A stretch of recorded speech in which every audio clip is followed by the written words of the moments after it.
जैन महाभारत के अनुसार जब भगवान नेमिनाथ ने द्वारिका के अंत और श्री कृष्ण के अंतिम समय की भविष्यवाणी की थी, तब द्विपायन मुनि 12 वर्षों की कठोर तपस्या हेतु द्वारिका से दूर पूर्व दिशा में चले गए।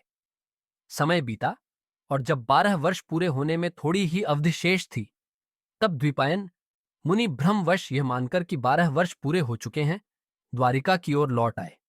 वे द्वारिका से कुछ दूर एक पर्वत पर पहुंचे और वहां प्रतिमा योग से ध्यान में लीन हो गए। उसी समय द्वारिका के शंभ आदि यादव कुमार वन विहार में निकले हुए थे। वे प्यास से व्याकुल हो उठे और कादम्ब वन में स्थित एक कुंड का जल पी लिया, जिसमें पूर्व में श्री कृष्ण और बलदेव ने शराब फेंकवाई थी। उस मादक जल के प्रभाव से वे कुमार विवेक शून्य होकर उन्मत्त हो गए। नशे की अवस्था में जब उन्होंने मार्ग में तपस्यारत मुनि द्विपायन को देखा, तो वे उन्हें अपमानित करने लगे और पत्थर बरसाने लगे, जब तक कि मुनि घायल होकर भूमि पर न गिर पड़े। यह दृश्य देखकर द्विपायन मुनि अत्यंत क्रोधित हो उठे। उन्होंने अपनी भ्रिकुटी चढ़ाई। किसी ने यह समाचार श्री कृष्ण और बलदेव को पहुंचाया। वे दोनों मुनि का क्रोध शांत करने हेतु तुरंत उनके पास पहुंचे और कुमारों के अपराध के लिए क्षमा याचना की। उनके प्राण निकलने की तैयारी कर रहे थे। उन्होंने 2 अंगुलियों का संकेत करते हुए कहा, अब तो केवल तुम दोनों ही बच सकते हो और कोई नहीं। थोड़ी ही देर बाद मुनि ने अपने शरीर का परित्याग किया।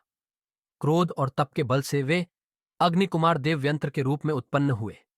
जब उन्होंने क्वावधि ज्ञान से अपने नए अस्तित्व का कारण जाना, तो उन्हें यादव कुमारों का अपराध स्मरण हुआ और उनके भीतर भयंकर क्रोध भड़क उठा।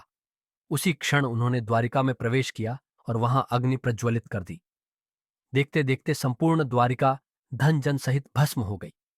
इसी बीच शंभ कुमार, जिन्होंने अपने कर्मों का प्रायश्चित करने के लिए दीक्षा ग्रहण की, द्वारिका जलती हुई देख श्री कृष्ण और बलदेव ने नगर का कोट तोड़कर समुद्र के जल से अग्नि बुझाने का प्रयास किया, परंतु वे असमर्थ रहे। तब उन्होंने अपने माता पिता और कुछ श्रेष्ठीजनों को रथ में बिठाकर नगर से बाहर निकलने का प्रयास किया, पर रथ कीलित हो गया और द्वारिका के द्वार स्वयं बंद हो गए। तभी अग्निदेव प्रकट हुए और बोले कि अब केवल श्री कृष्ण और बलदेव ही बाहर जा सकते हैं, अन्य सबको अपने कर्मों का फल यहीं भोगना होगा। परिणाम स्वरूप संपूर्ण द्वारिका अग्नि की लपटों में भस्म हो गई। केवल श्री कृष्ण और बलदेव ही द्वारिका से जीवित बाहर निकले और वे दोनों दक्षिण दिशा की ओर प्रस्थान कर गए।